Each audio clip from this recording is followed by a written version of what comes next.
Hello friends, welcome to my channel. দেশ এবং দেশের বাইরে থেকে যারা আজকে আমার ভিডিওটি কন্টিনিউ করেছেন, প্রত্যেককেই gardener tips with Kamal YouTube চ্যানেলে স্বাগতম। ছাদ বাগানে আমাদের পছন্দের নানা ধরনের গাছ থাকে। এদের মধ্যে আরও একটি অন্যতম বা জনপ্রিয় গাছ হলো আমলকি। আমলকি গাছের গ্রীষ্মের শুরুতেই প্রচুর পরিমাণ মুকুল আসে এবং এই মুকুলগুলো থেকে প্রচুর পরিমাণ ফুলের আগমন হয়।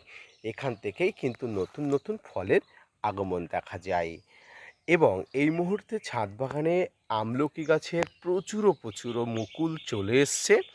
এই মুকুলগুলোকে কি করে পরিচর্যা করবেন, কি করে মুকুলগুলোকে দেখভাল করবেন, এক কথায় প্রোটেক্টিভ ব্যবস্থা কি করে আপনি করবেন, আসুন আজকের ভিডিও থেকে জেনে নিন। স্কিপ করে কন্টিনিউ করুন।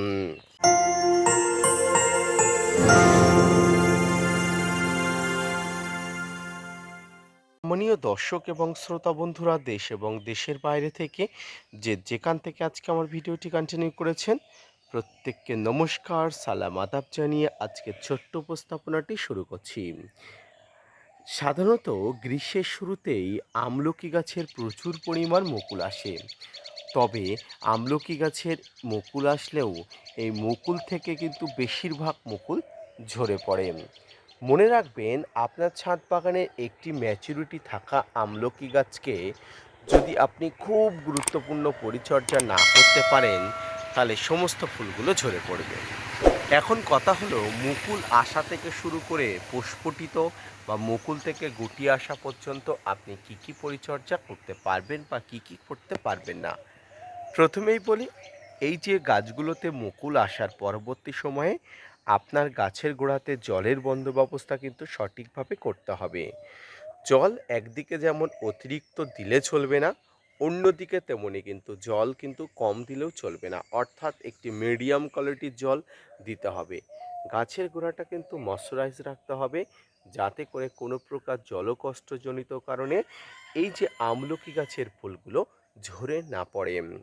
দ্বিতীয় যে বিষয়টি আপনাকে মাথায় রাখতে হবে সেটা হলো, গাছের গোড়াতে পটাশ এবং ফসফেট সারের প্রাধান্যকে বাড়াতে হবে।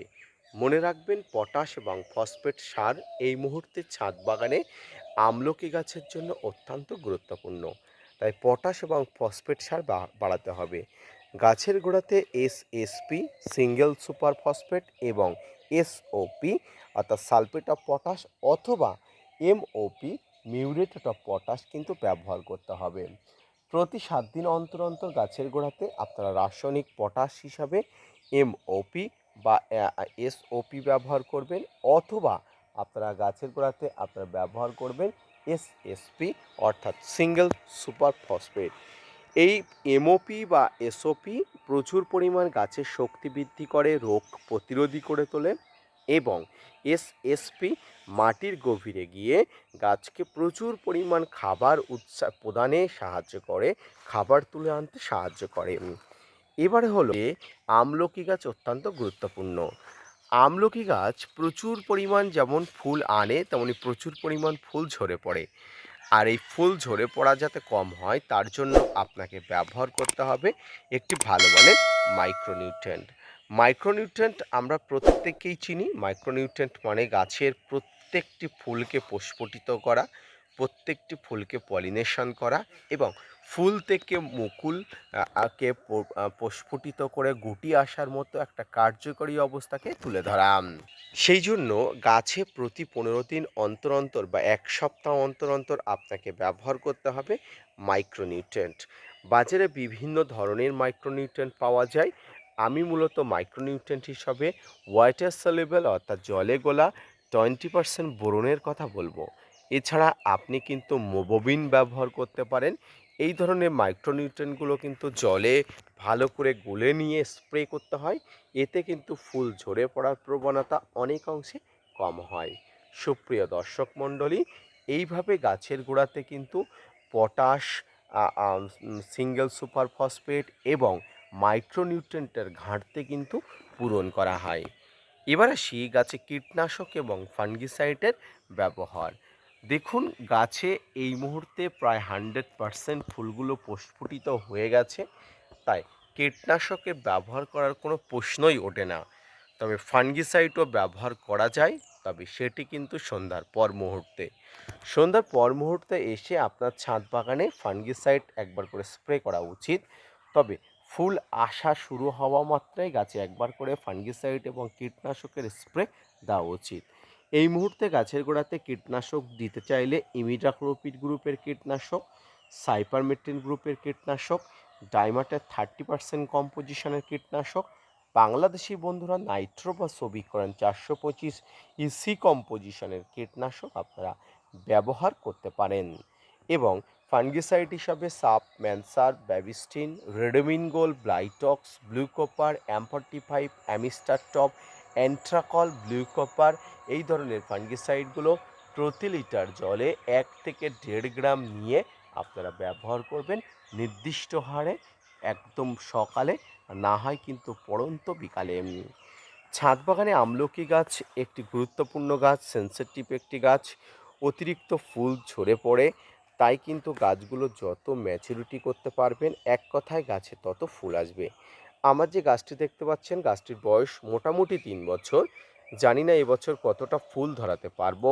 ফুল ধরাতে তো পেরেছি, কিন্তু ফল ধরাতে কতটা পারবো সেটা নিয়ে কিন্তু আমার সন্দেহ আছে। তবে পরিচর্যার খামতি বা ঘাটতি কিন্তু কোনো রকমে রাখা যাবে না। আপনার ছাদ বাগানে যে কোনো জাতের আমলকি গাছ হোক না কেন, যত বড় হোক না কেন, গাছটিকে পরিচর্যার কোনো রকম ঘাটতি বা খামতি রাখবেন না। দেখুন এই মুহূর্তে গাছে কিন্তু পাতা নেই, বেশিরভাগ অংশটাই ফুল। আর পাতারগুলো কিন্তু ওই ফুলের মধ্য দিয়ে বার হয়, অর্থাৎ ফুল এবং পাতা কিন্তু একসঙ্গে আসে। তাই মনে রাখবেন, আপনার ছাদ বাগানের এই আমলকি গাছের ফুল এবং পাতাকে একত্রে পরিচর্যা কিন্তু আপনাকে করতে হবে। এই সময় গাছের গোড়াতে কোনো প্রকার ভারী খাবার একদমই দেবেন না, কোনোভাবেই দেবেন না। তাই গাছের গোড়াতে জল হিসাবে আপনি যে জলটি দেবেন, সেই জলের মধ্যে পটাশ এবং ফসফেট সার গুলে কিন্তু আপনি ব্যবহার করতে পারেন। গাছের গোড়াটা কোনোভাবেই শুকাতে দেবেন না এবং সর্বোচ্চ পরিমাণ সূর্যের আলো যাতে গাছে লাগে সেদিকে কিন্তু নজর রাখবেন। আজকের ভিডিওটি এই পর্যন্ত। আশা করি ভিটামিন সি যুক্ত ফল, আমলকি গাছের পরিচর্যা সম্পর্কে আপনাদের একটা বিস্তারিত বা বেসিক তথ্য দিতে পেরেছি। ফুলকে কিভাবে পরিচর্যা করবেন বা রক্ষা করবেন সে বিষয়েও আপনাদের একটা তথ্য দিতে পেরেছি। ভিডিওটি যদি ভালো লেগে থাকে অবশ্যই gardener tips with Kamal YouTube চ্যানেলকে সাপোর্ট দিবেন। ভিডিওটি শেয়ার করতে ভুলবেন না। ধন্যবাদ।